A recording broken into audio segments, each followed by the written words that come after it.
Aujourd'hui, je vais vous parler du transgenre, et plus spécialement du cas de Sacha, puisque ça, semble-t-il, ému toute la France à un moment, et ça a été suivi peu après du suicide d'un adolescent transgenre, et ça m'a marqué aussi, mais dans le sens inverse de ce qui a été la majorité, me semble-t-il. Particulièrement, on va déjà parler du suicide de cet adolescent dans le Nord. J'ai vu une interview de la directrice de l'école sur Arte. Et la directrice de l'école parlait de cet adolescent au masculin. Et les journalistes d'Arte de conclure « Ah, oups, quand même, elle n'emploie pas le bon prénom, puisque cette personne se disait fille. » Donc les journalistes sont du côté du dire de cette personne qui se dit fille. Bon, la réaction générale a été tout de suite, c'est parce que l'école a refusé d'entendre qu'elle se disait fille, et elle s'est suicidée pour ce refus de reconnaissance de son identité. Bon, Arte a heureusement interrogé plusieurs de ses condisciples qui ont reconnu que, bon, il avait quand même pas mal d'autres problèmes depuis longtemps, et ce n'est pas seulement cette façon qu'ont eu de le recevoir les profs qui ont pu être la cause de ce suicide. Bon, de toute façon, on n'en sait pas assez pour dire quoi que ce soit à ce sujet. Moi, la seule chose que je sais, c'est que c'est un garçon, et qu'il se dit fille. Alors la grosse polémique, c'est de dire il est fille, puisqu'il se dit fille. Et on confond le dire et l'être, je n'hésite pas à dire donc le fantasme et la réalité. Parce que quelqu'un peut bien se dire fille alors qu'il est garçon, ou garçon alors qu'il est fille. Pourquoi pas? Je suis tout prêt à l'entendre, je suis psychanalyste, je suis fait pour ça. Je peux l'entendre, mais c'est pas pour ça que je vais le confondre avec la réalité. Je vais entendre ce que la personne se dit et me dit, et je vais pas la contredire. La première expérience que j'ai eue avec un transgenre, c'était il y a fort longtemps. C'est mon voisin qui a sonné à la porte un jour en me demandant si je pouvais l'aider parce que, écoutez voir, ça ne s'invente pas, il avait un problème de robinet. Il m'a amené dans sa cuisine, il y avait un problème avec le robinet de l'évier en effet, mais comme je suis pas plombier et très peu bricoleur, j'ai pas pu l'aider. Mais comme je trouvais sympathique, je lui ai offert à prendre un café, on a discuté, et il m'a expliqué très vite qu'il était transgenre, c'est-à-dire qu'il était une fille, et qu'il pensait se faire opérer dès qu'il aurait réuni les fonds.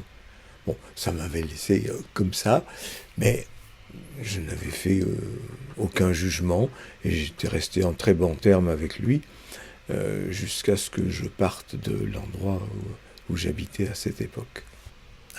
Parce que j'ai bien reçu des tas de gens qui me disaient qu'ils étaient la Vierge Marie ou le Christ, ou qu'ils avaient des conversations avec la Vierge Marie ou avec le Christ. Et je ne les dément pas, parce que ça serait se mettre du côté de leurs ennemis. Parce que chaque fois qu'ils racontent ça à n'importe qui, les gens disent « mais tu déconnes, complètement fou ma parole ». Et effectivement, quand quelqu'un est garçon et se dit fille, ou l'inverse, la réaction générale, c'est souvent, c'était souvent autrefois, mais tu déconnes complètement. Et maintenant, la mode a changé. Voilà, la mode a basculé.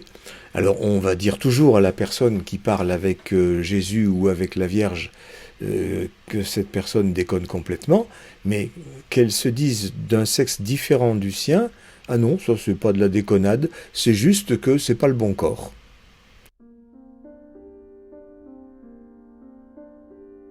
On ne dit pas c'est pas la bonne âme. C'est-à-dire qu'on accepte cette dichotomie qui a été longtemps soutenue par les religions et qui est encore soutenue. C'est ce qui est entendu la plupart du temps dans la majorité de la population, c'est qu'il y a une âme et qu'il y a un corps. Il y a une âme dans un corps. Beaucoup de gens croient encore en l'immortalité, croient en religion. J'ai entendu récemment que la France faisait exception parce que dans les sondages, il semblerait que quand on demande aux gens croyez-vous en Dieu ou adhérez-vous à une religion, aux États-Unis, il n'y a que 5% des personnes qui répondent non, moi je crois en rien. Alors qu'en France, il paraît que c'est 25-30%. Bon, ça fait quand même encore beaucoup qui croient en cette dichotomie entre l'âme et le corps. Et que donc, puisque l'âme, après tout, survit après la mort, selon eux, après tout, pourquoi ne pourrait-elle pas migrer d'un corps à un autre, hein? Les religions orientales en ont fait leur chou gras avec l'histoire de la transmigration des âmes, c'est-à-dire la possibilité de réincarnation d'une âme dans un animal, dans une plante ou dans une autre personne. Les histoires de fantômes vont dans ce sens-là. Hein. Le fantôme, c'est le fantasme. Hein. Le fantasme que quelqu'un qui n'est pas là est là. On en revient au fondement du symbolique, qui est traduit par un imaginaire différent selon les sujets. Parler à un mort, ou parler au Christ, ou parler à la Vierge Marie, c'est un peu semblable, hein, finalement. C'est puisque c'est à des absents qu'on parle, en pensant qu'ils sont présents. Eh bien, le sexe fonctionne là-dessus. Il y a un phallus qui est présent et qui peut être absent. Donc, l'imaginaire, face à ce symbolique, peut très bien glisser, effectivement. C'est-à-dire, on peut voir un phallus là où il n'y en a pas, et voir une absence de phallus là où il y en a. Vouloir voir. Dans le cas de Sacha, par exemple, puisqu'on a un film qui a été fait, un film d'1h30, qui a été fait sur cette famille, sur la famille de Sacha, bon, tout le monde reconnaît bien qu'il est un garçon, mais qu'il est une fille. Et on ne dit pas, on ne fait pas cette distinction. Il dit qu'il est une fille, donc on va entendre qu'il est une fille. Non, on dit qu'il est une fille. C'est-à-dire là où on confond cette fois carrément l'âme et le corps, mais en faisant ce détachement. Détachement, c'est-à-dire il peut y avoir l'âme d'une fille qui n'a pas trouvé le bon corps, hein, c'est ce qui est dit par le frère, Vadim par exemple, le frère de Sacha, et c'est souvent ce qui est dit par les transgenres, en effet, je ne suis pas dans le bon corps. Ce qui est une façon donc à la fois de faire la distinction du corps et de l'âme, et en même temps de rapatrier le corps du côté de l'âme. Il faudrait que le corps soit en accord avec l'âme, et non l'inverse. Remarquez, ceux qui disent qu'il faudrait absolument que l'âme soit en accord avec le corps sont tout aussi rigides. Hein, mais tous font cette confusion de tirer l'âme d'un côté ou de l'autre en fonction de leur idéologie. Alors j'ai vu des gens, des psychanalystes ou des psys de toute obédience, s'insurger, soit d'un côté, soit de l'autre. Certains disent ouais, on voit bien que c'est la mère qui dit bien qu'elle a désiré une fille, donc c'est plié, c'est pour ça. Hein. Sa mère a désiré une fille, et l'enfant se conforme au désir de sa mère. Et d'autres que j'ai entendu s'indigner, comment ça, comment peut-on dire c'est plié, alors qu'on ne connaît pas le cas, on n'a pas entendu Sacha, on n'a pas entendu ses parents. Oui, c'est vrai. Mais en même temps, le film nous donne des éléments. Hein, je ne me permettrai pas de juger non plus sur le cas de Sacha, mais sur le film qui nous est donné à voir, qui est un film et sur lequel on peut émettre une opinion. C'est le minimum. Parce que le film nous donne des éléments. Effectivement, la mère dit dès le début, j'ai eu envie d'avoir une fille et je me suis senti coupable parce que j'ai pensé que ça venait de moi. Ben voilà le dire qu'il fallait entendre. Hein. Ce n'est pas les psys qui ont culpabilisé la mère, c'est la mère qui se sent coupable à la base. C'est complètement différent. Et moi, si j'étais psy et si j'entendais cette mère, je me garderais bien de l'enfoncer dans sa culpabilité, mais je me garderais bien non plus de lui dire « Mais non, vous n'êtes pas coupable. Ben, ni l'un ni l'autre, je ne juge pas, j'écoute. J'écoute ce que dit cette mère et ce que dit cet enfant quand on la laisse parler. » Parce que l'autre indice qu'on a dans le film, c'est chaque fois qu'on voit des dialogues, que ce soit de Sacha avec sa mère ou de Sacha avec la psychiatre, eh bien, on ne la laisse pas parler. On l'invite à parler souvent, on lui dit « Sacha, tu as quelque chose à dire ?» Puis comme Sacha ne dit rien, on lui dit « Oh, je vois que tu es triste. Tu es triste qu'à l'école, on ne t'accepte pas comme une petite fille ?» Oui, bah, je te comprends, c'est pas facile, bien sûr. Et puis un peu plus tard, tu es contente que l'école t'ait acceptée comme une petite fille? Sacha ne dit toujours rien. Ah bah oui, maintenant ça va aller mieux, n'est-ce pas? Et voilà, on lui fournit toutes les réponses.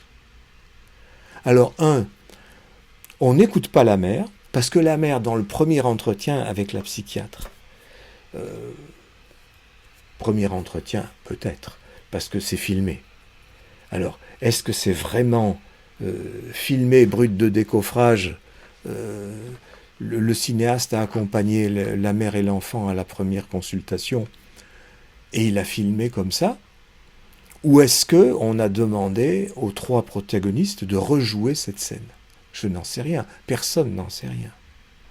Mais dans cette scène, ce qui est clair, c'est que quand la mère dit à la psychiatre « J'ai eu envie d'avoir une fille et je me suis demandé si c'était pas de ma faute si elle se sentait fille », la psychiatre répond d'emblée « Non, c'est absolument pas ça.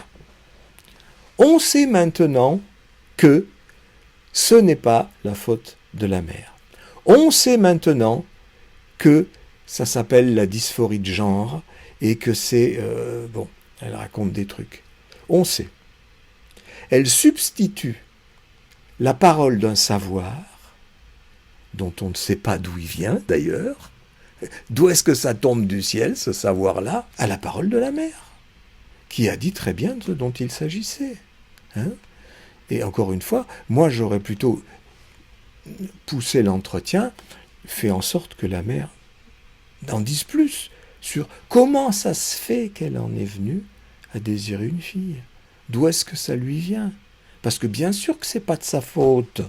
Il y a des histoires qui lui sont arrivées, qu'on ne connaît pas, qu'on ne sait pas. Alors que cette psychiatre dit tout de suite qu'elle sait. Hein?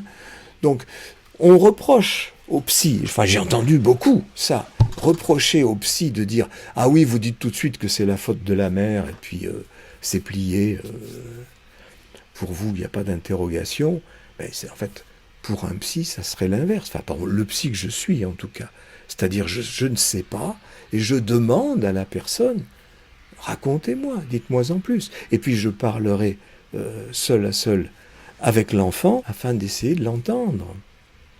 Parce que la psychiatre, comme la mère, dans cet entretien à trois, quand elle pose des questions à l'enfant, encore une fois, les réponses ne viennent pas. Il vient une réponse sous forme de larmes, à un moment.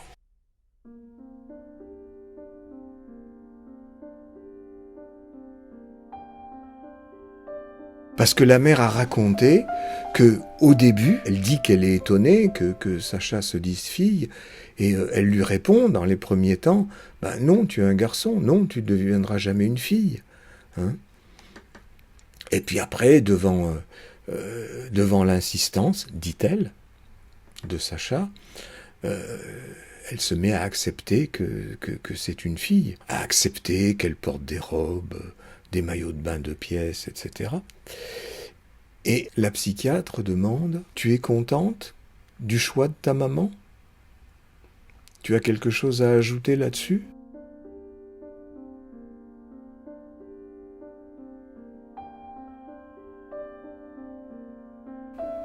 Et donc c'est là où Sacha ne répond rien. Et c'est là où les larmes commencent à perler.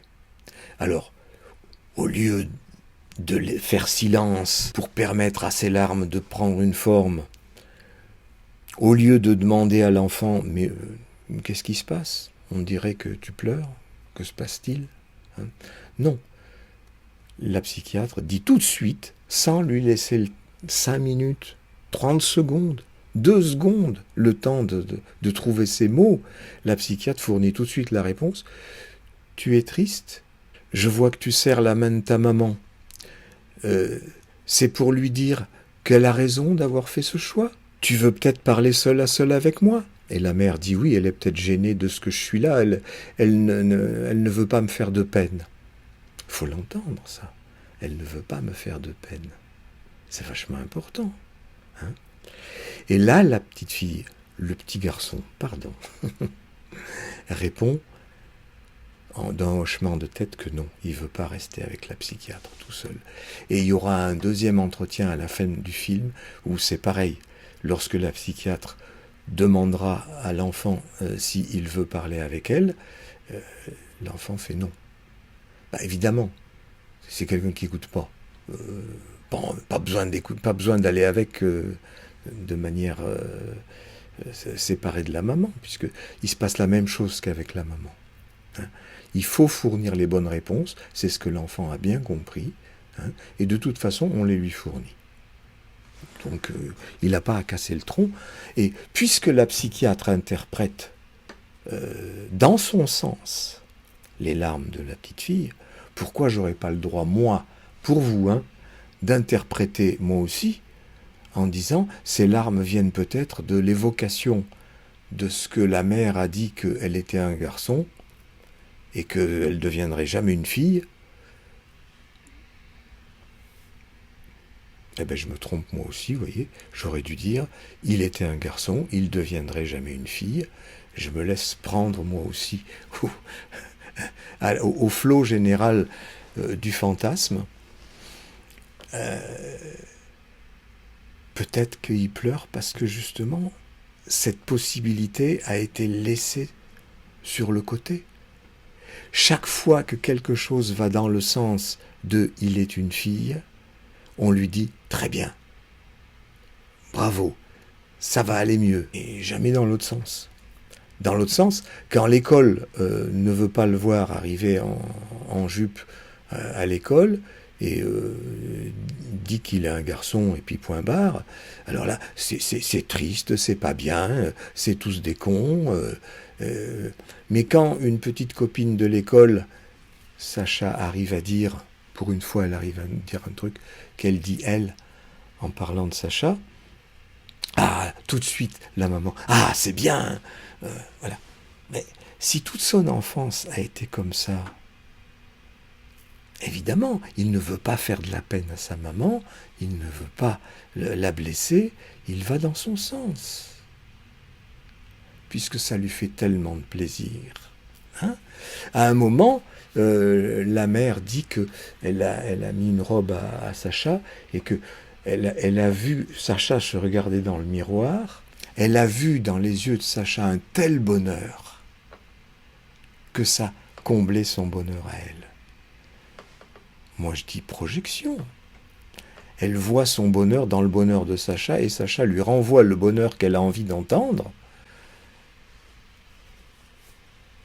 C'est une folie. Hein ? Et c'est un jugement à propos du film. Hein ?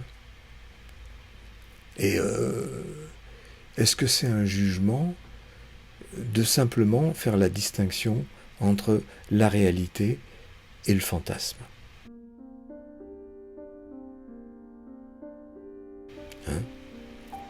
Parce que si je suis à côté d'un pote, qu'on est en train de contempler les Alpes, et que mon pote me dit « c'est quand même chouette la Méditerranée », qu'est-ce que je vais répondre ? Ah bah oui, en effet, c'est chouette la Méditerranée. Ou bien je vais lui dire « non mais tu déconnes à faire plein de tubes. On est en train de regarder des montagnes, on sait que c'est les Alpes, tu me dis que c'est la Méditerranée. » Et il y a une folie là. C'est la même chose. Il y a un garçon Et tout le monde dit, autour de lui, t'es une fille. Donc il répète, je suis une fille. Et puisque ça fait plaisir à son entourage, il le dit. Hein. Mais tous les enfants font ça.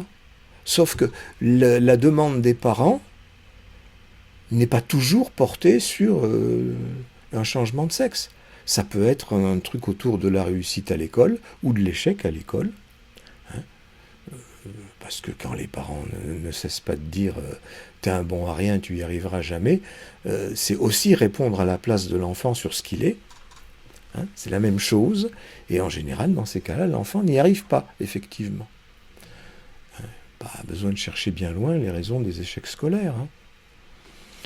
Et à l'inverse, quand on fait confiance à l'enfant, qu'on lui dit qu'on est persuadé qu'il fera des études universitaires et qu'il aura un bel avenir, ben, c'est ce qui lui arrive. Alors, sauf exception. Il y a des exceptions parce que c'est compliqué les discours. Il y a les discours conscients, puis il y a les discours inconscients. Hein. Là, ce qui se passe dans le cas de Sacha, c'est un discours inconscient, j'ai désiré une fille, qui est devenu conscient. Et qui du coup est partagé. Mais quelquefois, il n'est pas conscient. Et donc ça se manifeste par des petits actes manqués, des paroles répétitives qui ne disent pas vraiment mais disent quand même. Enfin, bon, ça me rappelle l'histoire que j'ai déjà racontée, mais je vous la resserre, parce qu'il y a des tas de façons de jouer sur le genre et sur le sexe.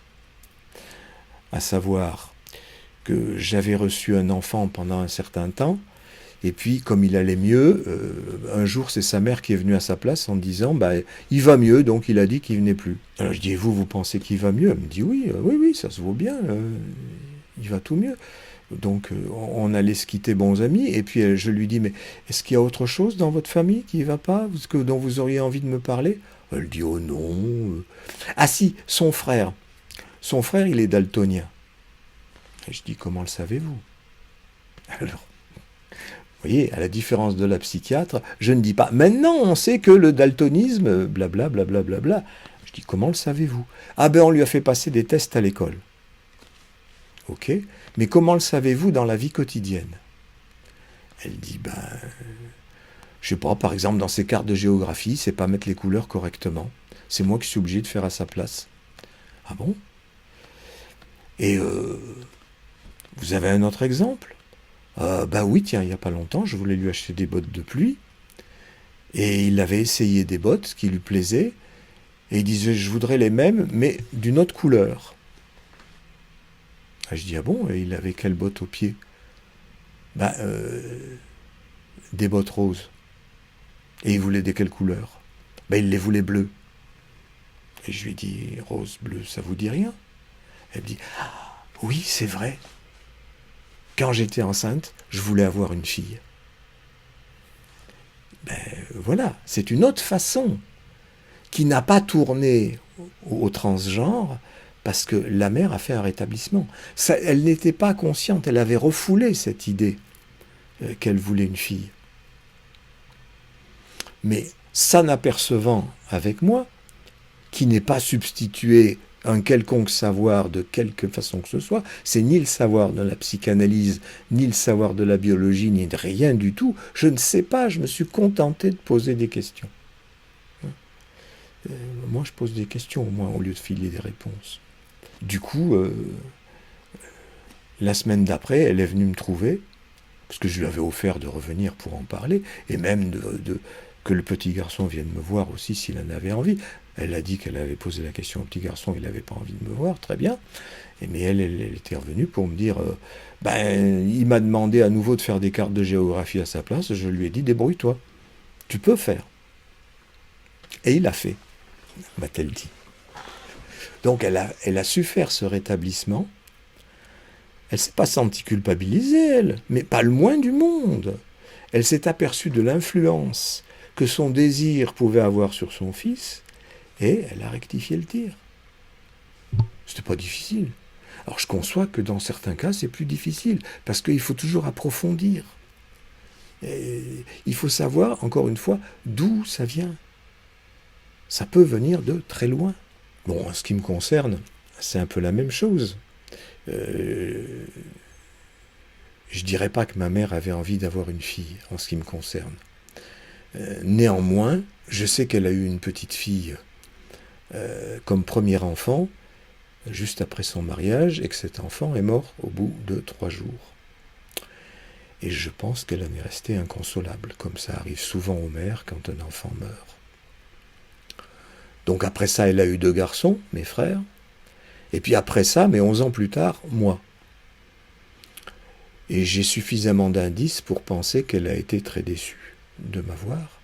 Ne serait-ce que de m'avoir, parce qu'entre-temps, mon père l'avait trompée avec une autre femme, et lui avait fait 2 filles, alors que ma mère avait 2 garçons.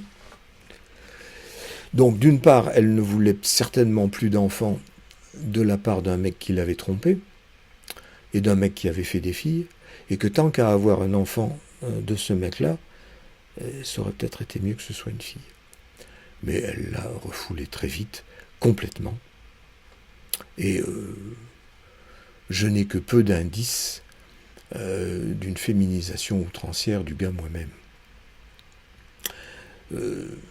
Si ce n'est une certaine douceur, une propension à la non-violence, à la compréhension des problèmes féminins, à l'écoute des problèmes féminins, comme des problèmes masculins. Bon, voilà. Il y a des degrés dans tout ça. Mais dans tout ça, ça vient de quelque part. Ça tombe pas du ciel. La psychiatre dit la dysphorie de genre, parce que c'est toujours mieux quand on emploie des mots compliqués, ça fait savant. Hein, elle dit on ne sait pas d'où ça vient. Alors elle sait plein de choses, mais ça elle ne sait pas. Bon, mais moi non plus, je ne sais pas, hein, encore une fois, mais je pose des questions. Et on trouve des réponses qui sont peut-être pas la réponse, la bonne réponse, mais au moins les gens prennent la parole et deviennent ce qu'ils ont envie de devenir. Et je ne serai pas partisan de il faut absolument rectifier et faire en sorte qu'une fille qui est une fille reste une fille et qu'un garçon qui est un garçon reste un garçon. Après tout, on est dans le domaine humain, dans le domaine du fantasme. Le fantasme parfois déborde jusqu'à la réalité. Et si la personne se trouve bien comme ça, pourquoi pas? Le problème, c'est que c'est souvent, elle s'en trouve pas bien.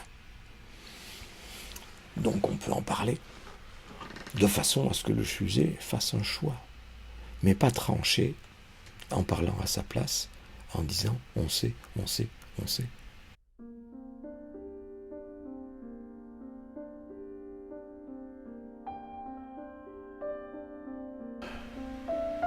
D'ailleurs, il y a une malhonnêteté de cette psychiatre à dire on sait que, d'une part, elle ne dit pas elle ne dit pas ses sources, et d'autre part, elle devrait savoir que tout le monde n'est pas de son avis. Elle fait comme si c'était un savoir universel. Alors, je discute souvent avec des gens sur Facebook, et d'une manière générale sur Internet, qui s'indignent de ce que les psychanalystes semble savoir que l'Oedipe, c'est chez tout le monde. Mais justement, c'est pareil pour l'Oedipe comme pour ces histoires de genre. Hein. Moi, je ne sais pas. Je sais que pour moi, oui, j'ai le complexe d'Oedipe. Je l'ai trouvé en analysant mon inconscient. Mais je ne vais pas le plaquer sur les gens. Hein. Bien sûr, la psychanalyse, dans les ouvrages de Freud, dans les ouvrages qui ont suivi, parle souvent de l'Oedipe. Mais ce n'est un universel qu'à charge pour chacun de savoir ce qu'il en est pour ce qui le concerne. Jamais un analyste, enfin dans ma conception de l'analyste, quelqu'un en position de faire l'analyste ne plaquera cette interprétation sur quelqu'un. C'est le quelqu'un qui va le trouver en analysant son histoire et ses rêves, ou s'il ne le trouve pas, il ne le trouve pas. C'est tout. Il n'y a rien d'autre à dire. Il y a un profond respect du sujet dans la psychanalyse, et en tout cas de ma part. Hein, si le sujet se sent comme ci ou comme ça, c'est son affaire, même si ça a l'air très fou. C'est une attitude complètement différente de l'attitude de cette psychiatre qui plaque son savoir en prétendant qu'il est universel. Alors, la mère, évidemment, est toute contente, elle saute sur ce truc-là. Parce que, effectivement, ça la déculpabilise. Mais il y a des tas de façons de déculpabiliser les gens autrement qu'en leur racontant des bobards, hein, en les écoutant. Alors, surtout si ces bobards amènent à transformer le corps de l'enfant, puisqu'elle envisage, cette psychiatre, de lui faire voir une endocrinologue dès maintenant, pour préparer le fait que, à l'adolescence, on va bloquer la puberté.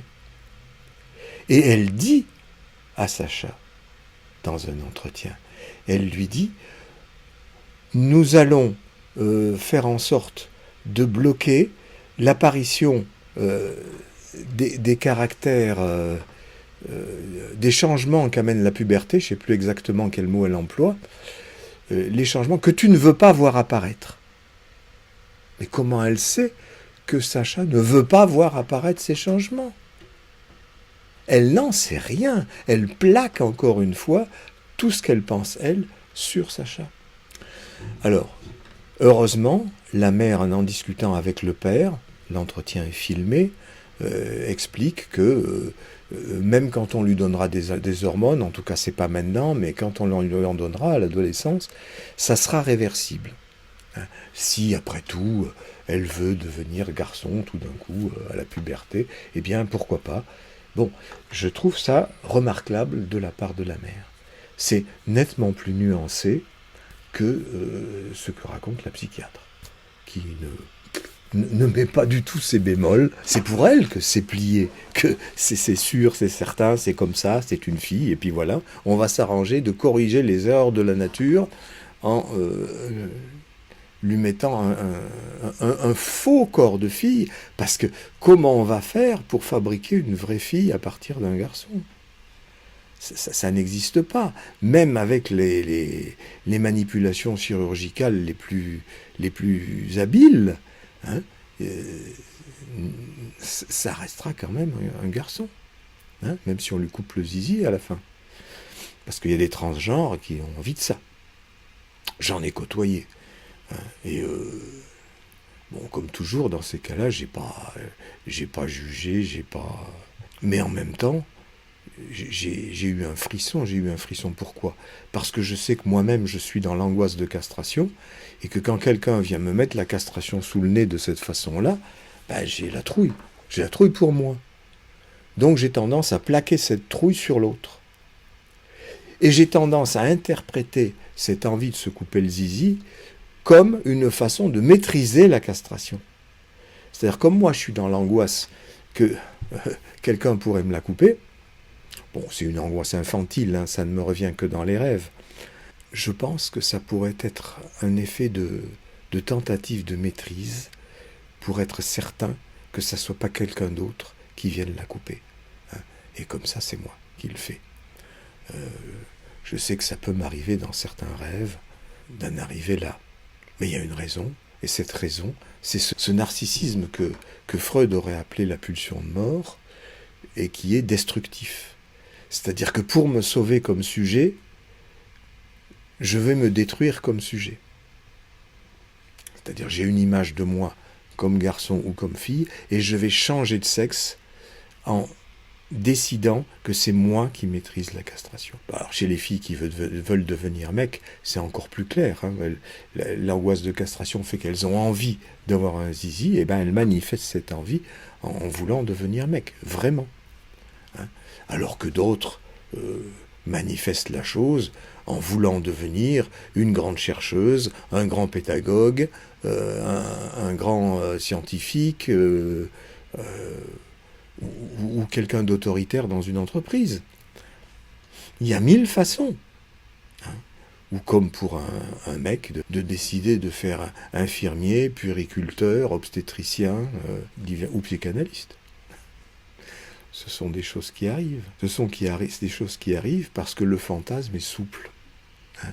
Il peut se déplacer, effectivement.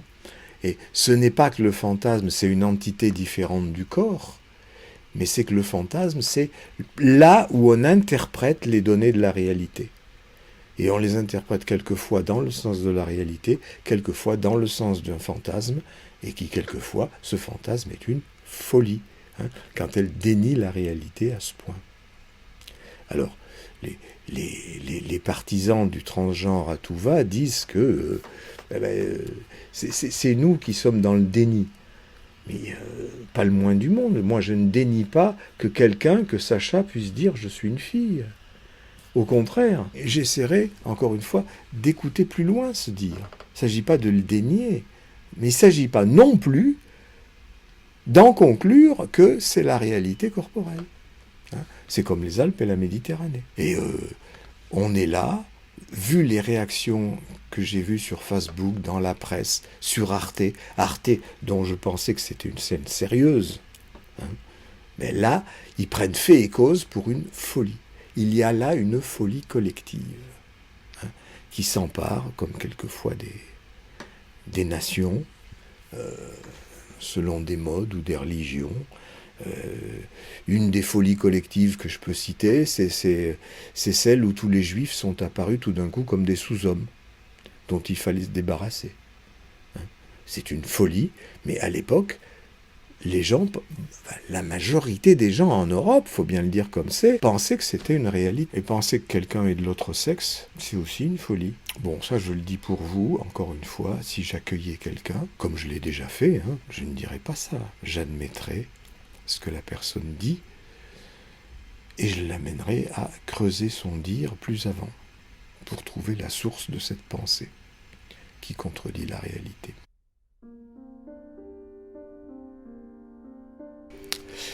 Alors, ça me fait penser, ça me fait revenir à une contradiction que la mère exprime, mais qu'apparemment personne n'a relevée. C'est qu'au départ, au début du film, elle se plaint amèrement en disant « Alors là, parce que il y a marqué garçon sur un bout de papier, alors elle est un garçon. » Ben non, c'est pas parce que c'est marqué sur un bout de papier, c'est parce que c'est marqué sur son corps. Et le bout de papier ne fait que reprendre ce qu'il y a de marqué sur son corps. Et elle n'a de cesse d'obtenir de la psychiatre un papier qui va prouver qu'elles ne sont pas folles et que Sacha est bien une fille. Donc d'un côté, elle dénie la valeur du papier, de l'autre, elle trouve une valeur formidable au papier. Et ce que je trouve déplorable, c'est que l'école se soit laissée avoir aussi, c'est que face au papier de la médecine, ils ont dit « Ah bon, d'accord, on va l'accueillir comme une fille ». C'est la folie qui se répand. Un papier va dénier un autre papier, mais c'est pas un autre papier qui est dénié, c'est le corps lui-même. Ceci dit, l'école pourrait être tolérante, effectivement, et pourrait admettre que, puisque si Sacha a envie de satisfaire au désir de sa mère et de venir en robe au lycée, on peut l'admettre, mais on n'admet pas qu'elle est une fille. Ça, c'est de la folie. On peut admettre qu'elle dit qu'elle est une fille en fonction du dire de sa mère. Ça, on peut parfaitement l'admettre, effectivement. Alors, ce conflit entre les deux papiers montre bien que on est dans le symbolique.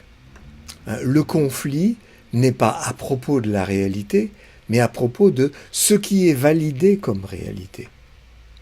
C'est-à-dire un imaginaire d'un côté et une conformité à la réalité du corps de l'autre. La conformité à la réalité du corps, c'est le premier papier, l'acte de naissance, garçon. Second papier, le papier de la psychiatre qui dit non, c'est une fille. Mais en dépit du bon sens, quoi. En dépit de la réalité. Dans les deux cas, on est néanmoins dans le symbolique. C'est un conflit symbolique. Mais que chaque camp, je dirais, chaque église, essaie de faire passer pour la réalité. Les uns disent, la réalité, c'est qu'elle est une fille. Et les autres, la réalité, c'est qu'elle est un garçon. Dans les deux cas, c'est du symbolique. Et pour aller un tout petit peu plus loin, il y a quand même une chose qui m'a intrigué, c'est que au début, la mère raconte que on lui a conseillé de prendre rendez-vous avec des psychologues ou des psychothérapeutes, qu'elle a essayé et qu'elle n'a jamais pu obtenir de rendez-vous. Alors que quand elle téléphone à la psychiatre, là, alors que Sacha a 7-8 ans, c'est tout de suite rendez-vous, pas de problème. Je suis un peu épaté, parce que connaissant quand même pas mal de psychos, et quand je sais la difficulté qu'ils ont à trouver de la clientèle, je me demande bien comment elle a fait pour ne pas trouver de rendez-vous. Moi, ça m'incite à dire, je ne sais pas si c'est la réalité, hein, mais ça m'incite à entendre que, en fait, elle cherchait le rendez-vous qui confirmerait son dire, qui confirmerait son symbolique. Hein. Surtout pas un rendez-vous qui l'amènerait à approfondir, psy, le terme psy est là, hein, approfondir psychologiquement d'où ça vient, encore une fois, cette idée que son garçon pourrait être une fille. Et à ce niveau-là, d'ailleurs, la mère a aussi de grandes oreilles, des oreilles très justes, parce qu'elle corrige à un moment, au début de l'interview dans le film, en disant non, Sacha ne dit pas qu'elle est une fille, elle dit quand je serai grande, je serai une fille. Ah, des fois elle entend. C'est pas pareil en effet. Et elle dit Sacha déteste son zizi et déteste l'idée que son corps ne pourra pas porter des enfants. Ça peut tout à fait s'entendre, ça. Et la mère l'a entendu. Le problème, c'est que la psychiatre ensuite balaie ça d'un revers de la main. Et à un autre moment, la mère dit, elle se sent... Non, et puis elle se corrige. Non, elle est une fille. C'est-à-dire que tout le travail de la psychiatre est passé par là, qui lui a confirmé que ce n'était pas un se sentir, c'était un être. Ce n'était pas un dire, c'était la réalité. C'est là où la psychiatrie est véritablement folle. Hein, parce qu'elle pousse les gens à être dans un déni de réalité. Alors cette histoire des papiers qui prouve qu'elle est un garçon à la naissance, et ensuite le papier de la psychiatre qui prouve que non, elle est une fille, ça voudrait dire que le sexe se décide par décision administrative. Et qu'après, tout le monde suit, l'administration de l'école, les profs, allez, et Ardidon, et Arte, et le cinéaste, et tout le monde. Voilà, il faut suivre la folie qui consiste à dénier la réalité. Bon, je donne un autre exemple de confiscation de la parole. J'ai vu ça repris 100 fois sur Facebook ou dans les médias, que l'indignation de tout le monde au fait qu'elle se soit fait virer d'un cours de danse parce qu'elle voulait y être en tant que fille. L'entretien se passe avec le père, la mère, l'enfant et la psychiatre. Et on lui demande à Sacha de raconter ce qui s'est passé au cours de danse. Elle ne dit rien. Mais tout de suite, on n'attend pas, même pas 5 secondes qu'elle dise quelque chose.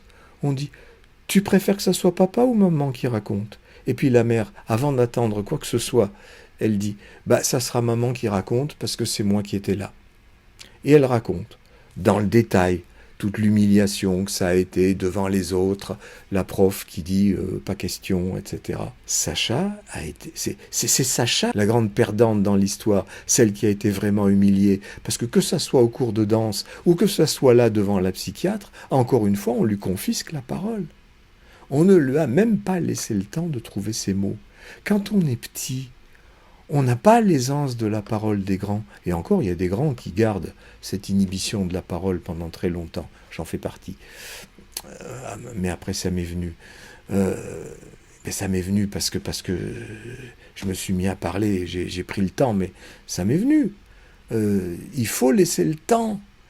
J'ai travaillé suffisamment avec des enfants et avec des adultes inhibés pour savoir que on obtiendra d'eux quelque chose, certainement pas en forçant, mais en prenant le temps de ce que la parole se formule, en posant des questions, en invitant à dessiner, à jouer, parce que des choses se disent avec des dessins ou avec des jeux, des choses que les mots ne peuvent pas dire, qu'un enfant n'a pas toujours cette habileté à manier les mots. hein. Il maniait beaucoup plus facilement le crayon ou des Legos ou n'importe quel jeu. À aucun moment, la psychiatre ne lui a demandé de dessiner ou de faire un jeu. Pas son problème. Tout est... elle sait tout dès le départ. Hein. Il n'y a pas à attendre quoi que ce soit. Et elle ne remarque même pas, dans cet entretien, que, encore une fois, on a demandé à Sacha de s'exprimer et c'est la maman qui s'est exprimée à sa place. Mais je connais ça par cœur et je n'en veux absolument pas à la maman parce que toutes les mamans font ça. À un iota d'exception près. Mais vraiment un iota. Toutes les mamans, et tous les papas d'ailleurs, un peu moins les papas, parlent à la place de leur enfant. La mienne, au premier chef, hein, et pendant 30 ans, je ne m'en suis pas rendu compte, mes 30 premières années, parce que j'étais dedans comme le poisson dans l'eau, qui ne sait pas qu'il est dans l'eau, parce qu'il baigne tellement dedans que ça lui est naturel. C'est comme ça. Moi, je parlais pas au repas de famille, j'avais pas la parole. Et quand il y avait quelque chose à dire devant quelqu'un d'autre, un docteur par exemple, ma mère répondait à ma place. C'est là où je m'en suis rendu compte. Un jour où j'étais très malade, j'avais 30 ans et quelques, ma mère est venue me voir, le toubib est arrivé à ce moment-là, coïncidence, le toubib me posait des questions, est-ce que vous avez de la fièvre, est-ce que vous avez mangé, comment ça se... Ma mère répondait à ma place. Ma mère qui ne m'avait pas vu depuis 6 mois, elle savait mieux que moi ce qu'il fallait répondre au toubib. Donc c'est un truc inhérent à l'être humain et qui contribue, ça a un versant positif, ça contribue à effectivement donner des mots à l'enfant. C'est comme ça aussi qu'il apprend à parler. Seulement si on fait que parler à sa place, des fois ça peut bloquer la parole à un point que ça peut être une inhibition totale. Moi ce n'était qu'une inhibition partielle et temporelle. Mais pour d'autres, ça donne par exemple ces enfants dits autistes qui ne parlent pas du tout. Donc j'en ai fait parler quelques-uns, donc j'en sais quelque chose. Et cette histoire de parler à la place de l'autre, je l'ai expérimenté aussi donc quand je travaillais avec des enfants. Quand j'allais dans la salle d'attente chercher un enfant, je disais le nom et le prénom de l'enfant qu'on avait mis sur mon agenda. Et c'était toujours la maman qui se levait pour venir vers moi. Et je disais à la maman, « Ah bonjour, vous vous appelez Patrick Untel ?»« Ah ben non, c'est mon fils. »« Ben oui, mais c'est votre fils que j'ai appelé. » Bon. Et après, il y a des parents qui viennent de dire « Non, mais c'est pas moi, c'est mon fils qui est malade. Moi, hors de question que je parle. » Mais quand même, quand il s'agit de répondre à la place, c'est présent. Il y a une autre façon de jouer avec ça. C'est le film Énorme que j'ai vu hier soir, justement. Où c'est l'histoire d'un mec qui veut un enfant. La réalisatrice a inversé totalement ce qui se passe en général dans les couples, où c'est les femmes qui veulent les enfants et les pères sont pas trop chauds pour ça. Là, c'est un mec qui veut un enfant à tout prix, alors que la femme n'en veut pas, parce qu'elle est grande pianiste, elle tient à poursuivre sa carrière, voilà. Un enfant serait un encombrement pour elle. Bon. Mais le père, lui, il substitue des sucrètes à la place de ses pilules, et il substitue son désir au désir de sa femme. Et finalement, quand elle est enceinte et qu'ils sont dans le cabinet du gynéco, et que la gynéco appelle le nom de la dame, c'est lui qui se lève en disant « c'est moi ». D'ailleurs, comme il est le manager de sa pianiste de femme, partout dans les hôtels, dans les réunions officielles, quand on appelle le nom de sa femme, il vient. Et il en joue d'ailleurs dans un premier temps, c'est de l'humour, c'est-à-dire, oui c'est moi Claire Girard, et puis finalement il dit mais non, je rigole, c'est ma femme. Mais il fait tout à sa place, absolument tout, y compris l'enfant. Et d'ailleurs il prend du poids, il devient lui aussi énorme, pas autant que sa femme. Vous voyez, là c'est l'arrivée à la maternité, et elle vient de dire « on vient pour accoucher ». Et lui remarquait sa main placée sur le ventre, comme font les femmes enceintes, alors qu'elle-même ne le fait pas. Il prend des voix aiguës, il pique des crises, comme ça arrive à des femmes enceintes, quoi. La réalisatrice a vraiment tout inversé les caractères, sans que le type se dise « je suis une femme ». Il garde sa caractéristique de garçon, mais il a véritablement pris sur lui son désir d'enfant, l'a complètement transformé. Alors, j'ai jamais vu ça, moi, en réalité. Donc, c'est une hypothèse de film, bon, pourquoi pas, ça permet de s'interroger. Le décalage de voir les réactions féminines sur un garçon, sur un homme mûr, hein, il a 40 ans, notamment par rapport à un enfant, ça permet de prendre du recul et de se poser quelques questions, justement, sur les stéréotypes féminins et masculins. Un autre petit indice qui nous est donné dans le film. À un moment, Sacha et sa mère sont dans une penderie et elles sont en train de trier les affaires de garçons pour les jeter ou les donner à Vadim, son frère. Voilà. Et donc, la mère, qui est très libérale, ouverte et tout, elle demande à Sacha quels sont les habits qu'il veut mettre de côté pour ne plus les mettre. Alors, comme d'habitude, Sacha dit pas grand-chose. Il se contente de dire oui quand la mère prend une fringue pour la mettre de côté, ça sera une fringue qu'il ne mettra plus.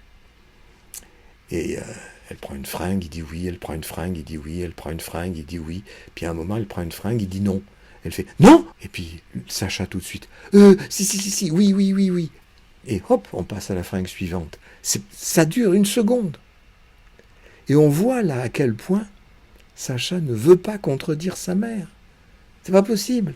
Hein, il l'a fait, mais c'est comme un truc qui lui a échappé. On ne sait même pas à propos de quelle fringue, ça n'a pas d'importance. C'est juste de voir que le non lui est impossible. Enfin, lui est possible puisqu'il le dit, mais il est tout de suite balayé par sa mère. C'est pas possible. C'est pas une accusation, hein, c'est un constat.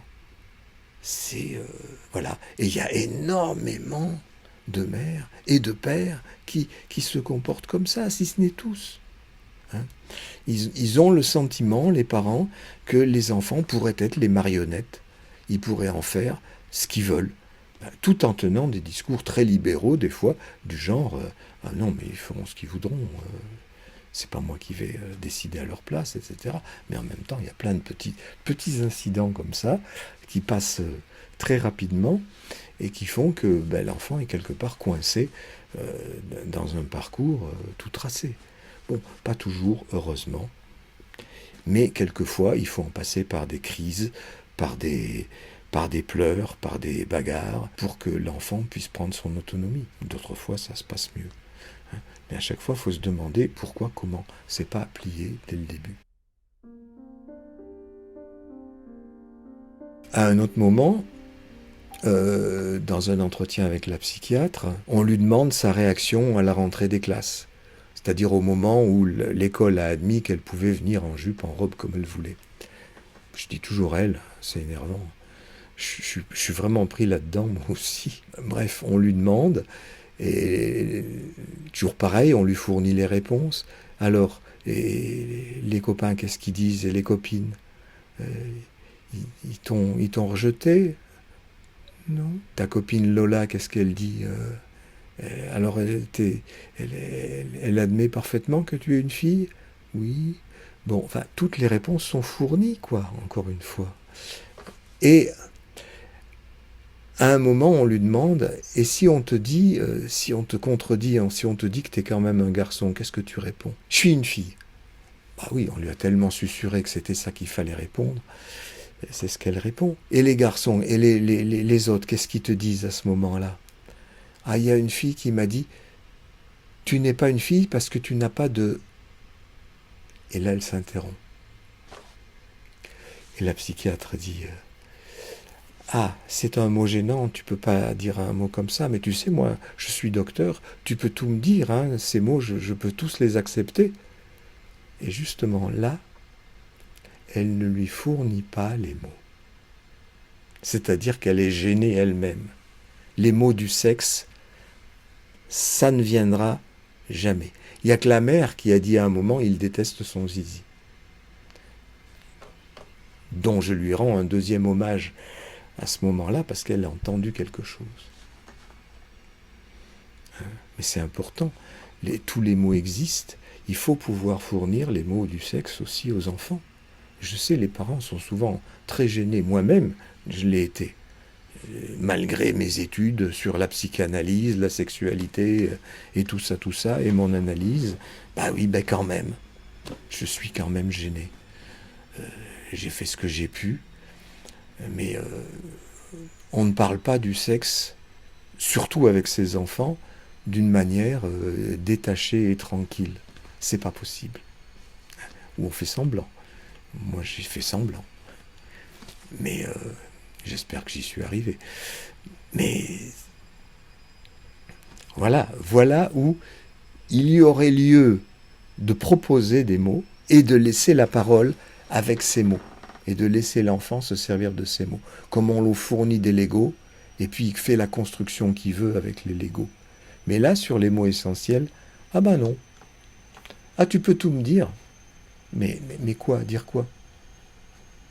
T'as pas les mots. À la fin de ce récit, de ce qui s'est passé au conservatoire, la psychiatre demande à Sacha, qui ne dit toujours rien, « Tu es en colère, n'est-ce pas? Ou tu es triste ?» Et Sacha dit rien pendant un bon moment, et sa mère, au lieu de la laisser prendre le temps de dire quelque chose, lui dit « Moi, je suis en colère, et je suis triste aussi. Tu sais, tu as le droit d'être en colère. » Voilà. Et alors, Sacha finit par dire les deux. « Voilà, tu es triste et en colère, lui dit-on. »